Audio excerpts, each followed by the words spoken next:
नमस्ते। आज हम बात करने वाले हैं एक बहुत बड़े बदलाव की। एक ऐसा बदलाव जो भारत में मैसेजिंग ऐप्स इस्तेमाल करने का तरीका हमेशा के लिए बदल सकता है। ये एक ज़बरदस्त बहस का मुद्दा बन गया है जो लाखों करोड़ों लोगों पर असर डालेगा। तो चलिए समझते हैं कि आखिर ये है क्या। जरा सोचिए, क्या हो अगर आप अपने फोन से सिम कार्ड निकालें और आपका व्हाट्सएप, टेलीग्राम सब कुछ एकदम से बंद हो जाए। सुनने में थोड़ा अजीब लगता है ना? अब ये सिर्फ एक सोचने वाली बात नहीं रह गई है। भारत सरकार के एक नए आदेश के मुताबिक 1 मार्च 2026 से यही सच होने वाला है। तो ये जो बड़ा बदलाव है, इसके पीछे है एक नियम जिसका नाम है सिम बाइंडिंग। अब अगर आसान शब्दों में समझें तो इसका मतलब ये है कि व्हाट्सएप जैसी ऐप्स को अब लगातार चेक करना पड़ेगा कि जिस सिम से अकाउंट बना है वो सिम फिजिकली उस फोन में है भी या नहीं। और ये एक बहुत बड़ा प्रैक्टिकल चेंज है। देखिए, पहले क्या होता था, एक बार आपका अकाउंट वेरीफाई हो गया तो आप सिम निकाल भी देते थे तो भी वाईफाई पर ऐप्स चल जाती थी। पर अब ऐसा नहीं होगा। अब ऐप को चलाने के लिए सिम का फोन में होना कंपलसरी है। तो सवाल यह है कि ये काम करेगा कैसे? इसका तरीका बहुत सीधा सा है। जैसे ही कोई अपना सिम हटाएगा या उसे डीएक्टिवेट करेगा, ऐप को ये पता चल जाएगा और बस तुरंत अकाउंट लॉग आउट हो जाएगा। जब तक वो ओरिजिनल सिम वापस फोन में नहीं डाला जाता, तब तक एक्सेस ब्लॉक रहेगा। तो ठीक है, ये तो हुई नियम की बात। पर ऐप्स के लिए इसका क्या मतलब है?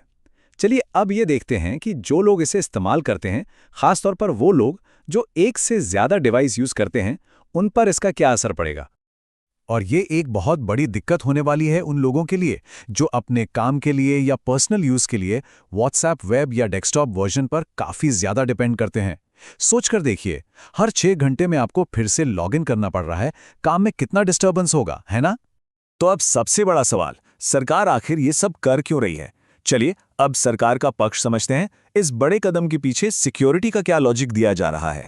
और देखिए, केंद्रीय दूरसंचार मंत्री का ये बयान एकदम साफ साफ सब कुछ कह देता है। सरकार के लिए ये मुद्दा सीधे सीधे नेशनल सिक्योरिटी का है और इस पर वो कोई भी कॉम्प्रोमाइज करने के मूड में नहीं है। तो सरकार का ये मानना है कि सिम बाइंडिंग से साइबर फ्रॉड, ऑनलाइन स्कैम्स और जो विदेशों से बैठकर फर्जी अकाउंट्स चलाए जाते हैं, इन सब खतरों पर रोक लगेगी। लेकिन हर कहानी के दो पहलू होते हैं, है ना? एक तरफ सरकार सिक्योरिटी की बात कर रही है तो दूसरी तरफ इस नियम का जबरदस्त विरोध भी हो रहा है। और ये विरोध हो रहा है सुविधा और पर्सनल राइट्स के सवालों को लेकर। और यहीं पर ये पूरी बहस एक बहुत ही इंटरेस्टिंग मोड़ ले लेती है। देखिए, मेटा और गूगल जैसी बड़ी बड़ी कंपनियों की जो इंडस्ट्री बॉडी है, ब्रॉडबैंड इंडिया फोरम यानी बीआईएफ, उसने इस नियम को कोर्ट में चैलेंज कर दिया है। वो इसे अधिकार बाय मतलब सरकार के अधिकार क्षेत्र से बाहर का और असंवैधानिक बता रहे हैं। तो उनके मेन आर्ग्यूमेंट्स क्या हैं? उनका कहना है कि ये नियम टेलीकॉम एक्ट के दायरे में आता ही नहीं। दूसरा, ये आईटी एक्ट जैसे दूसरे कानूनों से टकराता है। और सबसे जरूरी बात, ये लोगों की प्राइवेसी और एनोनिमिटी यानी गुमनामी को कमजोर करता है। अच्छा, तो ये तो हो गई कानूनी और सरकारी बहसें। अब जरा इससे हटकर देखते हैं कि ये नया नियम आम लोगों की रोजमर्रा की जिंदगी पर कैसे असर डालेगा। और ये सिर्फ अंदाजे नहीं है। लोकल सर्कल्स ने एक बहुत बड़ा सर्वे किया है 1,15,000 से भी ज्यादा लोगों पर, यह समझने के लिए कि पब्लिक इस बारे में असल में क्या सोचती है। और ये एक बहुत ही बड़ा सैंपल साइज है, मतलब इसके नतीजे काफी मायने रखते हैं। इस सर्वे से एक चौंकाने वाली बात सामने आई है। वो ये कि हर 10 में से 4 लोग बिना सिम वाले डिवाइस पर मैसेजिंग ऐप्स यूज करते हैं, मतलब अपने टैबलेट पर या लैपटॉप पर। तो सोचिए, ये नियम सीधे सीधे इतनी बड़ी आबादी पर असर डालेगा। और जो लोग इंटरनेशनली ट्रैवल करते हैं, उनके लिए तो मामला और भी सीरियस है। 10 में से 7 लोगों को ये टेंशन है कि जब वो विदेश जाएंगे और वहां का लोकल सिम यूज करेंगे तो अपने इंडियन व्हाट्सएप और दूसरी ऐप्स का एक्सेस ही खो देंगे। तो कुल मिलाकर देखें तो ये नियम कुछ खास ग्रुप्स पर सबसे ज्यादा असर डालने वाला है।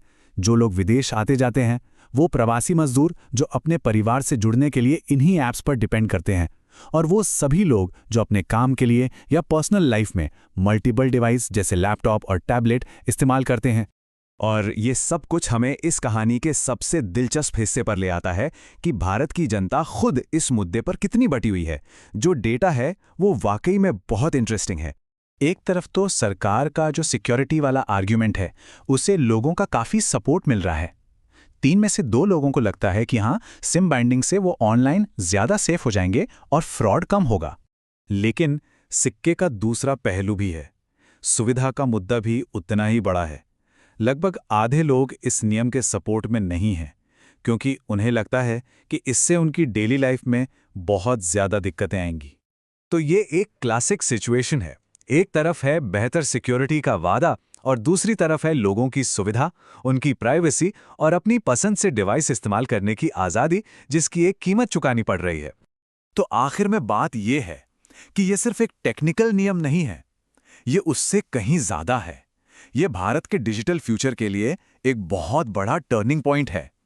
ये लोगों के अधिकारों, प्राइवेट डिवाइस में सरकारी दखल और हमारे ऑनलाइन कम्युनिकेशन के भविष्य पर बहुत गहरे और बुनियादी सवाल खड़े करता है। तो हम इसी एक बड़े सवाल के साथ आपको छोड़े जाते हैं। क्या ज़्यादा सिक्योरिटी पाने के लिए अपनी सुविधा और प्राइवेसी को दांव पर लगाना ही वो नई कीमत है जो हमें चुकानी होगी? ये एक ऐसा सवाल है जिसका जवाब ही ये तय करेगा कि भारत का डिजिटल भविष्य किस दिशा में जाएगा।